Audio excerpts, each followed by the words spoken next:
देखिए, इस पार्ट में हम ये कवर करेंगे कि हमें किस पर्टिकुलर स्कीम में इन्वेस्ट करना चाहिए, और जो फाइनेंशियल कंसल्टेंट होते हैं वो कैसे ये बताते हैं कि किस कस्टमर के लिए या किस क्लाइंट के लिए उनकी कौन सी स्कीम ज़्यादा अप्रोप्रिएट रहेगी।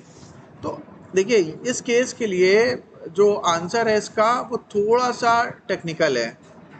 क्यों टेक्निकल आंसर है? क्योंकि ये डिपेंड करता है कि जैसे मैं आपसे ये पूछूं एक डॉक्टर के पास जाके कि मुझे बुखार हुआ है तो मुझे कौन सी दवा लेनी चाहिए, तो वह आपकी बस ऐसे शक्ल देख के दवा दे देगा? या आपने से एक दवा पूछ ली कि ठीक है डोलो बुखार में काम आती है, तो अब दुनिया में कभी किसी को बुखार हो सबको डोलो ही देते रहो? काम कर सकती है और करती भी है। ऐसा है कि कई बार हम लोग बिना डॉक्टर के पास जाए डोलो ले लेते हैं, बुखार उतर जाता है। लेकिन कभी कभी इसका भयानक दुष्परिणाम भी भुगतना पड़ता है। आपको कोई और बीमारी है और आपने हर बार डोलो डोलो खा रहे हैं, और आपको ये भी नहीं पता है कि डोज कितना लेना है। किसी के हिसाब से एक गोली कम पड़ रही है, किसी के हिसाब से एक गोली ज़्यादा पड़ी। एक मिनट, आप बेटा लेक्चर रिकॉर्ड कर रहे हैं, आप बात पीछे बैठ के आपस में बात करेंगे तो नुकसान होगा, रिकॉर्डिंग खराब हो जाएगी। ठीक है, ध्यान से सुन लो। अगर कोई क्वेश्चन है तो मुझसे डायरेक्टली पूछो, वो भी रिकॉर्डिंग का पार्ट हो जाएगा, तो जो आगे इसको देखेगा उसको फायदा मिलेगा। तो मैं ये कह रहा था कि अगर आपने एक दवा ले ली, ठीक है, तो हो सकता है डोलो बहुत सारे चीज़ में काम करे, लेकिन कभी कभी वो बहुत नुकसान भी कर जाएगी। कोई आप दूसरा मर्ज होगा और आप बुखार समझ के वो खाते रहेंगे तो आपकी जान भी जा सकती है। तो म्यूचुअल फंड स्कीम्स इसी प्रकार से हैं कि जैसे हम एक जनरल स्कीम क्लास में नहीं बता सकते हैं, या एक ऑडियंस जैसे कोई पब्लिक गैदरिंग में एक स्कीम नहीं बता सकते कि सारे लोग इसी पर्टिकुलर स्कीम में इन्वेस्ट कर दो। ठीक है, ये तो ये फिर कैसे डिसाइड होगा? ये वैसे ही डिसाइड होगा जैसे डॉक्टर डिसाइड करता है कि किस पेशेंट को क्या दवा देनी है। तो उसके लिए वो क्या करता है, आप लोग बताइए। पहले वो हमें डायग्नोज करता है, आला लगा के चेक करता है, नब्ज चेक करता है, आंखें चेक करता है, मुंह खुलवा के चेक करता है। ठीक है, फिर साथ में उसको अगर कोई डाउट लगता है तो कहता है भैया ये टेस्ट करा के आओ, ब्लड टेस्ट कराता है, चार्ट पार्ट टेस्ट कराता है।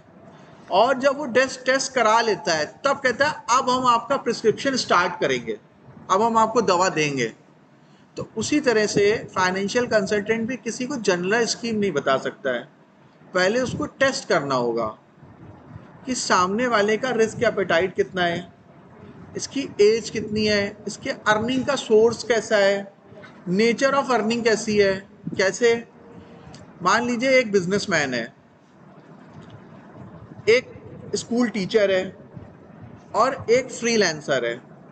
3 लोग हैं, तीनों लोग साल का 10 लाख अर्न करते हैं। लेकिन स्कूल टीचर की सैलरी 80-90 हज़ार रुपये हर महीने आती है। बिजनेसमैन को 2-3 महीने में 2-3 लाख रुपए के पेमेंट्स मिलते हैं। फ्रीलांसर का पता ही नहीं रहता, साल में उसको एक बार में 10 लाख मिलेंगे, 2 बार मिलेंगे, 3 बार मिलेंगे, कैसे होगा उसको कुछ कुछ नहीं पता, अनसर्टेन है। मिलता सबको 10 ही लाख है साल का। अब ये बताइए कि क्या तीनों को एक ही तरह के इन्वेस्टमेंट प्रोडक्ट्स दिए जा सकते हैं? नहीं दिए जा सकते हैं। स्कूल टीचर के लिए सबसे बढ़िया इन्वेस्टमेंट प्रोडक्ट क्या रहेगा? SIP, क्योंकि उसकी मंथली इनकम फिक्स है, तो वो मंथली मंथली SIP पेमेंट कर सकता है। तो फाइनेंशियल कंसल्टेंट ने उससे पूछा कि सर ये बताइए कि आपके पास सरप्लस कितना मंथली बचता है और आपकी एज क्या है। उसने कहा साहब मेरी एज 35 साल है, मेरे 2 छोटे बच्चे हैं, एक 3 साल का है, एक 5 साल का है, और मुझे उनकी पढ़ाई के लिए पैसे जोड़ने हैं, उनकी शादी के लिए पैसे जोड़ने हैं, और अपने रिटायरमेंट के लिए पैसे जोड़ने हैं। मेरे 3 लाइफ के गोल हैं। बाकी मेरे पास घर भी खुद का है और मेरे पास बाकी सारी चीज़ें हैं, और मेरे पास सेविंग कुछ नहीं है क्योंकि मैंने गाड़ी भी खरीद लिया है, मैंने घर भी बनवा लिया है, सब कुछ कर लिया। सेविंग के नाम पे 0 बटा सन्नाटा है, सब पैसे खत्म हो गए। अब सैलरी सैलरी आ रही है बस, और मुझे इनको पढ़ाना है। अभी ये काफ़ी छोटे हैं, और उसके बाद शादी करनी है, उसके बाद मुझे अपनी रिटायरमेंट के लिए पैसे चाहिए, जब मैं 60 साल का होऊंगा तो रिटायर हो जाऊंगा, तब मुझे सैलरी नहीं मिलेगी। फिर फाइनेंशियल कंसल्टेंट उससे ये क्वेश्चन पूछेगा कि ये बताइए कि आप मंथली कितना बचा लेते हैं। तो उसने बताया कि भाई मेरी 80-90,000 सैलरी है, कभी कॉपी वॉपी चेक करते हैं तो और पैसा मिल जाता है, कभी कहीं विजिट पे जाते हैं थोड़ा और पैसा मिल जाता है, लेकिन वो सब दिवाली वाली होली में खर्च हो जाता है, तो उसकी बात ही ना करें। जो हमारी सैलरी है उसमें हम महीने का 25,000 रुपये बचा लेते हैं। बाकी हमारा पैसा जो है वो पूरा घर खर्च में और बच्चों में खर्च हो जाता है, ट्यूशन में, फीस देने में, इन सब में 25,000 रुपये महीने बचा लेते हैं। तो उसने क्या किया, 25,000 की उनको 6 स्कीम दी। तीन ही दी बेसिकली। 3 स्कीम में क्या किया कि ज्वाइंट होल्ड, और जो 3 स्कीम है जो दो पार्टनर्स ने डिवाइड करी, उसमें उनकी वाइफ को ज्वाइंट होल्डर बनाया। और 3 स्कीम में बच्चों को, एक बच्चे को नॉमिनी बनाया, और 3 स्कीम में दूसरे बच्चे को नॉमिनी बनाया। स्कीम बेसिकली 3 थी, लेकिन फंड उसने 6 दे दिए, ठीक है, ताकि आपस में कभी झगड़ा ना हो। एक में एक को नॉमिनी बना दिया, एक में एक को नॉमिनी बना दिया। मैंने आपको कल बताया था कि नॉमिनी हम एक साथ कहीं भी बना सकते हैं, अब उसमें परसेंटेज लिख देंगे, लेकिन वो झंझट का विषय है, ठीक है। तो अगर हमने सेपरेट कर दिया और विल में भी लिख दिया कि हम अपना आधा आधा देंगे, दैट्स ऑल, ठीक है, कोई झगड़ा नहीं होगा फिर उनकी लाइफ में आगे चल के, अदरवाइज वो फिर झगड़ेंगे आपस में। और पहला जो स्कीम था वो उसकी हायर एजुकेशन के लिए था कि जब बच्चा 18 साल का होगा तो उसकी पढ़ाई में काम आएगा। दूसरा लगभग 27-28 साल में, अगले 10 साल बाद मैच्योर करेगा, जो उसकी शादी के काम आएगा। यहाँ दोनों पे एंड हो जाएगा। उसके बाद उसको क्या करना है वो फिर वो खुद समझेगा। और तीसरी वाली जो स्कीम होगी वो माँ बाप के रिटायरमेंट में काम आएगी। उनको उन्होंने नॉमिनी इसलिए बना दिया है कि जब वो नहीं रहेंगे तो उनको पैसा मिलेगा, लेकिन ज्वाइंट होल्डर नहीं बनाया बच्चों को। जॉइंट होल्डर बच्चों को कभी नहीं बनाना चाहिए, उनको नॉमिनी ही बनाना चाहिए। जॉइंट होल्डर हमेशा हमेशा स्पाउस को बनाना चाहिए या मम्मी पापा को बनाना चाहिए, अगर आपके हैं। अगर आपको स्पाउस से ज़्यादा ट्रस्ट मम्मी पापा है तो मम्मी पापा को बनाइए, ठीक है। क्योंकि आजकल ये भी एक फैक्टर हो गया है कि आप स्पाउस में आपस में बहुत ज़्यादा ट्रस्ट नहीं बचा है, वही प्रॉब्लम हो रही है। तो जैसा ठीक समझे। तो अब इससे क्या हुआ, अब देखो, रिटायरमेंट के लिए वो स्मॉल कैप फंड दिया उसने, बच्चों की मैरिज के लिए मिड कैप फंड दिया, और उनकी हायर एजुकेशन के लिए उसने लार्ज कैप फंड दिया। ऐसा क्यों किया? रिटायरमेंट तो बहुत इंपॉर्टेंट चीज़ है, उसके लिए उसने स्मॉल कैप शेप दिया। ऐसे कैसे? क्योंकि रिटायरमेंट के लिए अभी बहुत टाइम है, 25-30 साल बाद होना है। हम बीच बीच में डिसीजन रिव्यू कर लेंगे। अभी स्मॉल कैप अगले 10-20 साल बहुत तेज चलेगा, और रिटायरमेंट में पैसा भी बहुत चाहिए होगा, क्योंकि उनको 1 लाख रुपए महीना अभी मिल रहा है लगभग, तो उस समय बाद लगभग 3 लाख रुपए महीने की जरूरत होगी सेम लिविंग स्टैंडर्ड को मेंटेन करने के लिए। 3 लाख रुपए महीने की जरूरत होगी। तो उस समय लगभग जब 3 करोड़ 4 करोड़ का कॉर्पस हो, तब कहीं जाके 3 लाख रुपए का उससे इंटरेस्ट आएगा। तो इसलिए बड़ा कॉर्पस चाहिए, इसलिए उन्होंने स्मॉल कैप दिया। मीडियम टर्म का गोल है एक मैरिज वाला, उसको भी रिव्यू कर लेंगे आगे। लेकिन एक ऐसी चीज़ है जिसमें कोई छेड़छाड़ नहीं करी जा सकती, जिसमें कोई रिस्क नहीं लिया जा सकता है, वो है बच्चे की पढ़ाई। वो तो होनी ही होनी है, ठीक है। तो उसके लिए उसने लार्ज कैप स्कीम दी है, और ये इस तरह से एक फाइनेंशियल प्लान बनाया उस फैमिली के लिए। अब ये फाइनेंशियल प्लान क्या दुनिया की सभी फैमिली के लिए एप्लीकेबल है जिनके 2 बच्चे हैं और जिनकी एज 35 साल है? ये बिजनेसमैन के लिए एप्लीकेबल नहीं है, ये उस फ्रीलांसर के लिए एप्लीकेबल नहीं है। अब फ्रीलांसर के लिए दूसरा प्लान बनाना पड़ेगा। क्यों? क्योंकि उसको हो सकता है एक ही बार में 5 लाख रुपए मिल जाए। अब 1 लाख एक बार में अगर 5 लाख रुपए मिले, तो उसने क्या किया, एक सीधा चेक बनाया और फाइनेंशियल कंसल्टेंट को पकड़ा दिया कि भाई मुझे मंथली मंथली नहीं पता है, आप मुझसे कहोगे 25,000 रुपये अगली महीने दो, तो अगली महीने हमारे चेक बाउंस हो जाएगी, क्योंकि अकाउंट में इतने ही पैसे हैं और ये मैं आपको दिए दे रहा हूँ। अगली महीने मिलेंगे नहीं मिलेंगे मुझे नहीं पता है, मैंने इतना ही पैसा बचाया है जितना मेरा घर का खर्चा चलेगा। मेरे पास बस कंटिजेंसी फंड है, मेरे पास उतने ही पैसे हैं कि घर का राशन पानी और बेसिक खर्चे पूरे होते रहेंगे, बाकी अगर आप जरा सा भी कुछ एक्स्ट्रा मांग दोगे तो हम नहीं दे पाएंगे, 5,000 रुपये भी नहीं दे पाएंगे। ठीक है, कुछ अनसर्टेन है, अभी मेरे पास 5 लाख है, साल में 5 लाख और आएंगे, लेकिन वो कब आएंगे पता नहीं है। यार जैसे कोई रियल एस्टेट ब्रोकर है तो साल की 2-3 डील करता है, अब एक डील में उसको 4-5 लाख रुपए बच गए, उसने 2-3 डील कर ली, दो किसी में 2.5 लाख मिल गया, किसी 5 लाख मिल गया, 10 लाख कमा लिए उसने साल के, तो वो मंथली एसआईपी मुश्किल में पड़ जाएगा। तो उसके लिए लमसम ज़्यादा अच्छा है। तो जो फाइनेंशियल कंसल्टेंट ने क्या किया, आर्बिट्राज फंड में पैसा ले लिया और आर्बिट्राज फंड से उसकी टारगेट स्कीम्स लगा दी।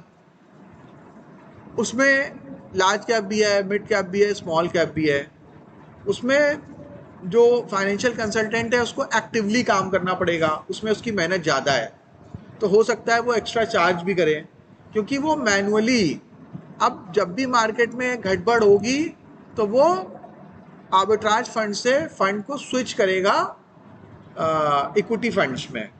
और इसके लिए जो इन्वेस्टर है उसके पास एक मेल जाएगा कि your distributor mister XYZ has initiated switch transaction from your arbitrage fund to mid cap fund और लार्ज कैप फंड और स्मॉल कैप फंड। तो जब वो उसको कंफर्म करेगा ट्रांजैक्शन को, तो वो ट्रांजैक्शन एग्जीक्यूट होगा। ठीक है, तो ये एक तरीका हो गया। जैसे कि मैं पर्सनली करता हूँ, तो जो सैलरीड क्लास के लोग होते हैं उनको मैं एक सिंपल SIP दे के छोड़ देता हूँ। लेकिन कोई कहता है कि आप मेरा फंड एक्टिवली मैनेज करिए, तो उसके लिए कंडीशन ये है कि उसको मुझे 10 लाख रुपए मिनिमम देने पड़ेंगे।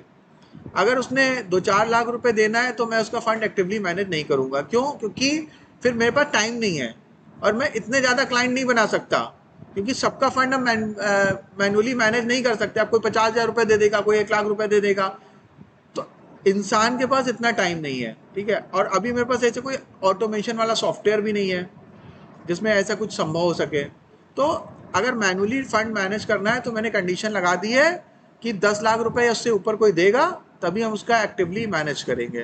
तो ये एक तरीका है लिमिट करने का। तो इसलिए स्कीम्स जो हैं वो डिपेंड करेगा कि जिसको भी अगर डिस्कस करना है कि मुझे क्या इन्वेस्ट करना है, तो उसको पर्सनली बैठ के बात करनी पड़ेगी। मतलब आप ऑनलाइन दवा नहीं ले सकते हैं। आप बीमार हो जाए तो आपको डॉक्टर के पास विजिट करनी पड़ेगी। आप जो सोचें कि हम ऑनलाइन सर्च करके ऑर्डर दे के दवा घर पे मंगा के खा लें, तो नहीं हो पाएगा। फिर आप जो है, हो सकता है चांस की बात की दवा फ़ायदा कर जाए, लेकिन इस बात की बहुत प्रोबेबिलिटी है कि आप शायद सीरियस हो जाएं या मर भी जाएं। ठीक है, इसलिए मेडिकल केसेस में और फाइनेंशियल केसेस में वी हैव टू विजिट, जो कंसल्टेंट है उसके पास जाना ही पड़ेगा और उससे बैठ के 1-on-1 डिस्कस करना पड़ेगा कि मेरी इतनी अर्निंग है, मेरे ये लाइफ गोल हैं। अब देखो, अब यहाँ पे एक चीज़ और वेरी करेगी कि हो सकता है कि जो बिजनेसमैन है या फ्रीलांसर है उसको रिटायरमेंट कॉर्पस 10 करोड़ रुपए चाहिए, टीचर का 3 करोड़ में भी काम चल जाएगा, क्योंकि उसका लिविंग स्टैंडर्ड नॉर्मल रहता है, बहुत हाई फाई नहीं होता है। ठीक है, किसी का प्लान है कि उसको वर्ल्ड टूर करना है, किसी का प्लान है कि उसको फरारी खरीदनी है, लैम्बोर्गिनी खरीदनी है, तो सबके गोल्स भी अलग अलग हैं। तो आपको एक बार डिस्कस करना पड़ेगा कि आपके क्या गोल्स हैं और आपकी अर्निंग के सोर्स क्या क्या है, क्या आपके पास असेट और लाइबिलिटी है, ये भी डिस्कस करना पड़ेगा। अभी ये पॉइंट हमने कंसीडर नहीं किया, क्योंकि हो सकता है कि बिजनेसमैन के पास अभी 5 करोड़ का लोन भी चल रहा हो, या हो सकता है टीचर का जो घर चला हो वो घर में उसका EMI भी जा रहा हो। ठीक है, तो ये सारी की सारी चीज़ें डिस्कस करनी पड़ती हैं, उसके बाद फाइनेंशियल प्लान बनता है। तो जब भी कभी हमें स्कीम के बारे में, इन्वेस्टमेंट के बारे में बात करनी है, तो अगर आपको कोई क्वेश्चन पूछना है तो उस केस में आपको पर्सनली आके मुझसे बात करनी पड़ेगी, तब मैं आपको सही एडवाइस दे पाऊंगा। जनरलाइज एडवाइस नहीं दे सकते, क्योंकि सबके घर की कंडीशंस अलग अलग है। ठीक है, कोई बच्चा पैदल आता होगा, कोई साइकिल से आता होगा, कोई बुलेट से आता है, कोई कार से आता है, तो सबको एक ही दवा नहीं दी जा सकती है, सबका फाइनेंशियल प्लान एक नहीं हो सकता है।